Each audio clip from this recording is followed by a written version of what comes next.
Morning, y'all. That one seems to be working absolutely perfect. Remember these two up for grabs for a subscriber of the channel. So if you're a subscriber of the channel for years, or if you're a new person thinking that you might subscribe or not, you can win one of these if you are.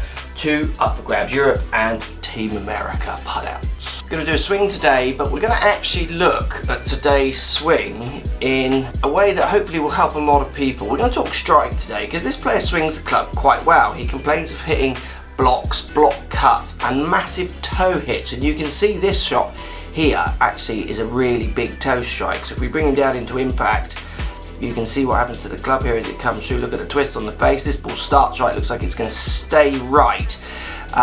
So we're going to try and work on some striking ideas, see if we can get him controlling strike, moving strike, playing with strike. It's something so many golfers don't do, when it's actually a fundamental skill to be able to strike the ball a certain way, control it in a certain way, and learn how to develop your patterns around what you bring to the table with strike. So we're going to go my top striking tips in today's daily vlog.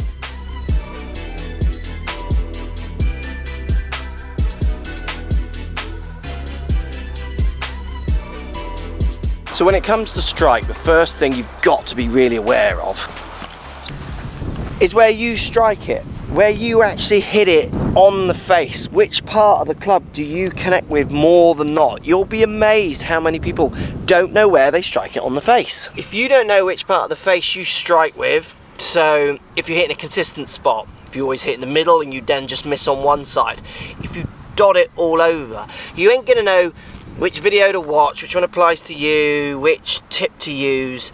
And this is one of the biggest things with these kind of tips videos. People don't start at the beginning often. You've got to know where you strike it on the face. The best way of knowing that, so I use a launch monitor that measures strike on the face. It tells me exactly where the student is hitting shots. So then I can give them thoughts and measure if those words, that language, that sentence I used has moved strike or not. If you can't do that, you can mark up the golf ball. You can just draw a little red dot on a ball with a pen, line it up on the tee so you're going to hit that part. It'll start marking the face. There are tee marks as well that you make if you use a wooden tee. That will show you heel and toe, not vertical, where you strike it. Face tape, you can put tape on the face. That will affect the ball flight, but it will give you some strike ideas of where you're hitting it on the face. But the biggest thing is that when you hit a shot, you then also feel where you hit it. So that's a big thing I do with students. I get them to hit shots and I say, where did you strike that? And then I show them with my launch monitor.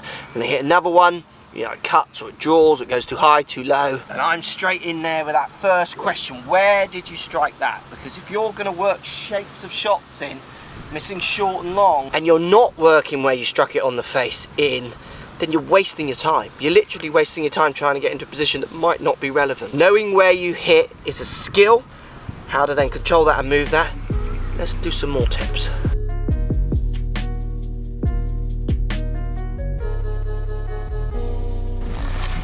Next tip, I've got 3 balls. I'm going to hit it in 3 different parts of the face, out the toe, out the middle, out the heel. The fact that I can do this on purpose allows me to be able to control strikes so much more. Ask yourself this, okay, and I've done this loads before. How many times have you practiced putting? Post comments down below. How many times have you gone to the range and practiced your swing with a driver, with an iron, all those kind of things? Post comments down below, let me know. How many times, and be honest, have you practiced strike? I've practiced it as a kid growing up, chipping different parts of the club, try and get different spins, hitting it in different parts of the face to get different spins for flight with drivers. I do it with every club. I did it for fun when you got bored on a range waiting for your mum or dad to come and pick you up in the evening. Often adults don't realise how much they're allowed to actually experiment. So getting a player who does find a pattern, say in the toe with strike, to then move it consciously to the toe or to the heel by doing pretty much the same swing, but literally just feeling like they're millimeters closer on the way down to further away. Changing setup, changing anything, just moving strike by millimeters shows them that there is a skill, one that they've not practiced and one that maybe they should have. So I'm going to hit in 3 different places here now. Watch this.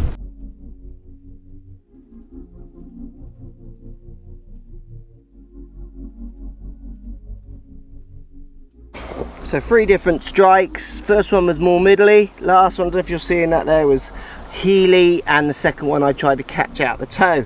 I'm able to move strike consciously, which allows me to find the middle. If you've not practiced this, you've got to go to the range and practice strike. Don't change anything to kick you off. Do everything you think is normal, set up, don't stand further away or closer. It's not basic like that. It's being able to move the club millimeters, that's what we're talking about, into impact while still creating the other angles, so your normal paths and face. That's the skill that you all should be practicing.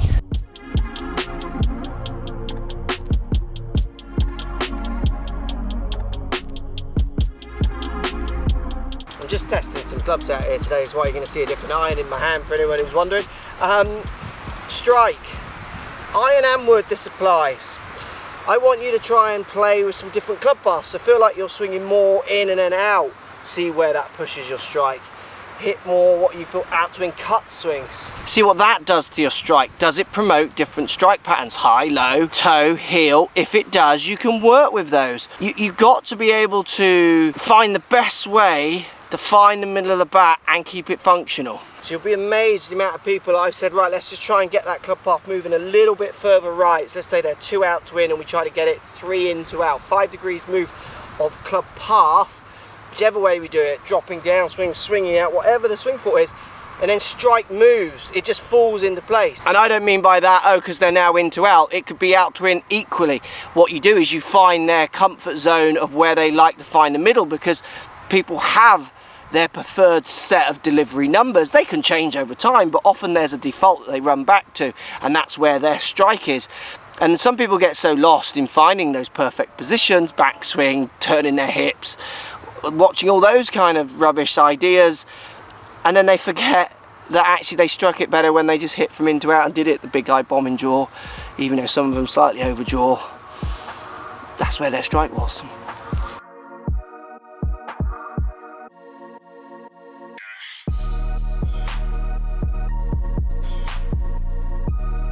Massively effective way of changing strike. Irons and woods. Can you control angle of attack? So I will move angle of attack, so if the club is coming down or going up or trying to stay level, subject to where the ball is on the ground or on a tee, and if I want it to go high and if I want it to go low. So if I was playing an iron shot from this tee, which has got bearing grass here because the tree shades it, I would be changing my angle of attack to make sure I get the ball first ground, second feelings. That's going to change my strike. It might hit slightly lower on the face. I got the wind off the right here. I've teed it medium high. I'm just going to try and hit it medium to high on the face. So being able to move your angle of attack up and down, and then learning the patterns of where that hits on the face. And obviously there'll be inconsistencies. You know, you'll have mishits, but there will be patterns that start forming, and it's learning them and working them into your game. So if you hit the ball better when you hit the ball down more rather than up, say with an iron or with a driver, then absolutely go with that. If I find wind off the right here, so wind off the right, let's say I'm overdrawing, I might go for a more down angle of attack with a driver that gives more of a cut. For me, that's moving a little bit of ball position, slightly changing the way I turn, a bit more over the ball to so far behind it. It's going to give me a lower cutty ball flight. This wind is going to work perfectly. It's about understanding those patterns in situations as much as it is just your standard hits, and then working in those patterns to your standard hits. I know loads of students who hit kind of level to almost one up with an iron, catch everything out of the bottom of the club, complain of not very good dispersion short and long, because when they do get one out in the middle it goes loads longer. We change their angle of attack, strikes improve, their consistency of distance improves, job's a good one. Changing strike is all about delivery and how you control it, and in every dimension, up, down, left, right. It's being able to move it around to find your most workable strike. Next time you're at the range, hit somewhere you feel like you're taking bigger divots, less divot, feel like you're picking it off the top, feel like you're punching it low. So many students, you ask them to punch a shot in low and they get 4 down at it with an iron, which is a pretty good angle of attack, and they get a nice flight. Because like I say, they're so used to scooping and sweeping at it. Move ball position around a little bit. Again, see what that does to path, strike. It's about finding those patterns as much as possible.